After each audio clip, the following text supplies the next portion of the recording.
இஸ்லாமியர்களின் மிக முக்கியமான விழாவான ரமலான் விழாவை பற்றி நாம் இந்த பதிவில் பார்க்கலாம். ரமலான் ஒரு அரபு மொழி இஸ்லாமிய நாட்காட்டியின் 9வது மாதமாகும். இம்மாதம் ரம்ஜான், ரமலான் எனவும் அழைக்கப்படுகிறது. இம்மாதத்தில் உலகெங்கிலும் உள்ள இஸ்லாமியர்கள் நோன்பை அனுசரிக்கிறார்கள். இஸ்லாமிய நம்பிக்கையின்படி முகமது நபிக்கு முதலில் குரானை வெளிப்படுத்திய மாதத்தை நினைவு கூறும் விதமாக இந்த நோன்பை அனுபவிக்கிறார்கள்.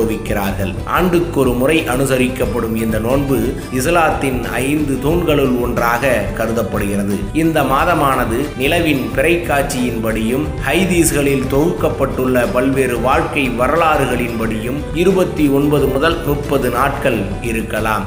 ரமதான் என்ற வார்த்தையானது அராபிய வார்த்தை ரமிதா அல்லது ரமத், சுடும் வெப்பம் அல்லது உலர் தன்மை என்ற பொருளை தரக்கூடியது. இந்த நோன்பானது வயது வந்த இஸ்லாமியர்களுக்கு கட்டாயமான கட்டுப்பாடாகவும் உள்ளது.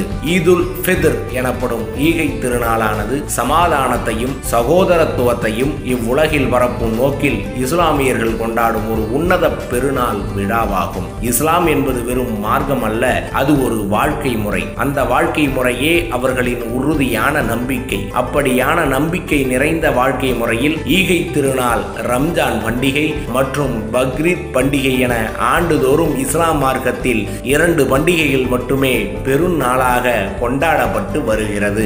இஸ்லாமியர்களுக்கு 50 கடமைகள் உண்டு. அதில் ஒன்று ரமலான் நோன்பு.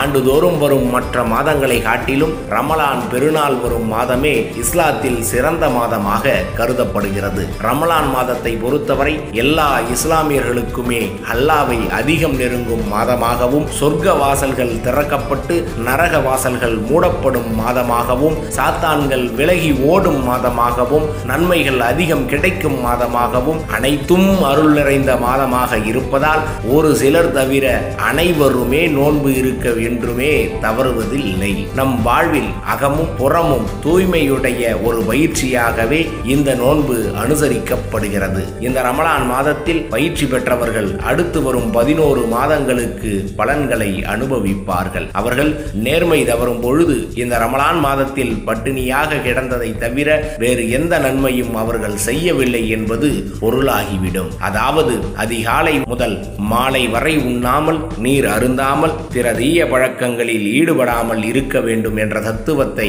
உணர்த்துகிறது. இந்த மாதத்தில் நன்மைகள் செய்யாதவர்கள் எல்லா விதமான நன்மைகளையும் இழந்தவர் என்றும், பாவ மன்னிப்பு கேட்காதவர்கள் அல்லாஹ்வின் அருளை விட்டு வெகு தொலைவில் இருப்பவர்கள் என்றும் பொருள் கொள்ளப்படுகிறது.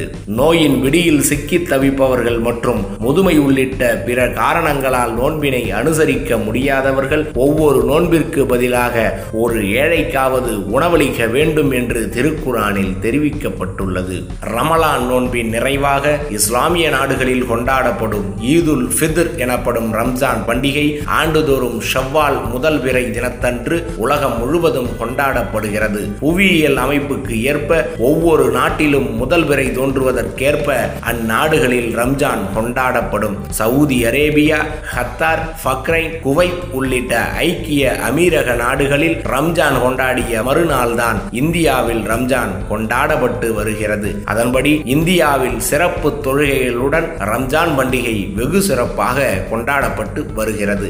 மனித வாழ்க்கையில் நாம் செய்யும் ஒவ்வொரு செயலுக்கும் கணக்கு இருக்கிறது. நாம் செய்யும் நன்மை தீமைகள் நம் இறப்பிற்கு பிறகு நம்மை வந்து சேரும். அதனால் அல்லாஹ்வின் கட்டளைப்படி நாம் திருக்குர்ஆன் படி வாழ்ந்தால் நம்மிடையே மறுமலர்ச்சியை உருவாக்கி ஆரோக்கியமான நல்ல சமுதாயத்தை உருவாக்கி விடலாம் என்பது இஸ்லாமிய தோழர்களின் ஆழமான நம்பிக்கை. அனைத்து